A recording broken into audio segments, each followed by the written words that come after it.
Lama tak jumpa dan CMG Channel datang kembali lagi.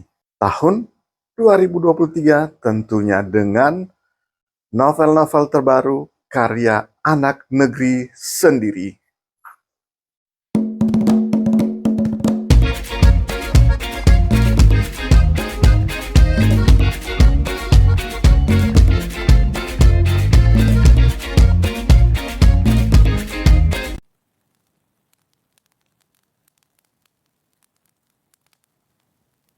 Dahulu pada awalnya hanya ada kegelapan dan bintang di langit tanpa teman.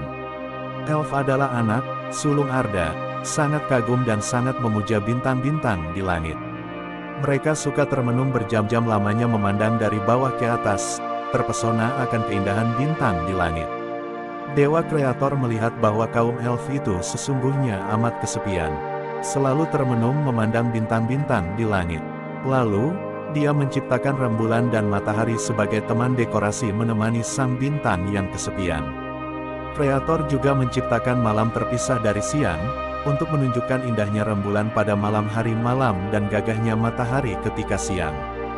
Dewa juga menciptakan makhluk hidup seperti manusia sesudah elf, dan menyusul makhluk-makhluk ras lain yang membuat dunia semakin berwarna. Tersebutlah Faulus, seorang elf ahli tempat senjata roh yang termasyur. Menghormati kreasi dewa, elf itu menempa 3 senjata tak tertandingi yang mewakili 3 kreasi dewa di langit.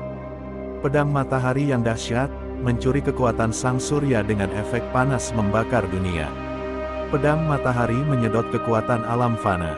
Pedang rembulan mahasakti yang memanfaatkan kekuatan candra yang dingin, merampas energi dari dunia orang mati tak kalah dahsyat dibanding pedang matahari.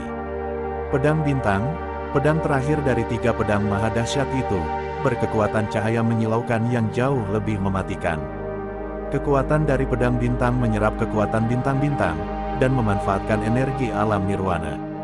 3 pedang tak tertandingi itu akan memberi efek merusak tatanan 3 alam dan harmonisasi alam dunia bawah, alam fana dan alam surgawi.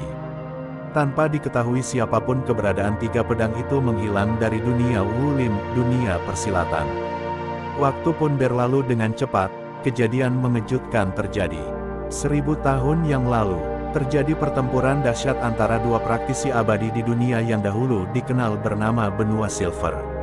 Antara Dewa Pedang dan Raja dari segala Raja Pedang tanpa tanding. Senjata abadi pedang matahari dan rembulan jadi senjata 2 abadi itu. Langit tercabik-cabik, bumi berguncang dan tanah retak-retak.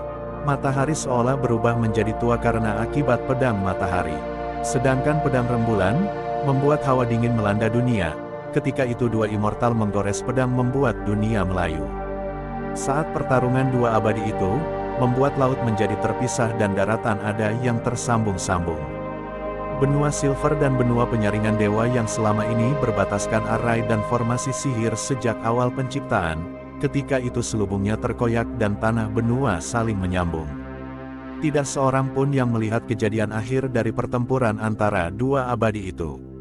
Yang tersisa hanya Raja segala Raja Pedang, sendirian di langit dunia dengan pedang rembulan di tangannya, sedangkan pedang matahari tidak terlihat lagi, Dewa Pedang mati dikalahkan. Konon kabar, telah muncul pedang ketiga yang bernama Pedang Bintang. 3 berat itu menghilang dan hanya menjadi legenda semata. Tapi kini 1000 tahun telah lewat dikabarkan pedang matahari dan pedang rembulan muncul lagi dan dunia menjadi geger. Pertikaian terjadi di mana-mana, pembunuhan tanpa alasan itu semua karena ingin mendapat gelar nomor 1 dengan memiliki pedang matahari dan pedang rembulan. Dan kisah pedang matahari dan pedang rembulan dimulai, di sini, di tempat pembuangan kaum berdosa dari Pulau Es, di tempat bernama The Abyss.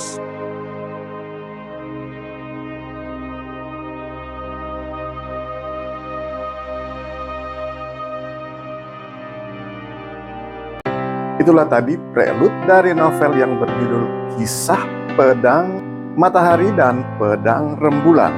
Keseluruhan kisah ini sesungguhnya merupakan lanjutan dari kisah Dewa Pedang Utara dan Raja dari Raja Pedang.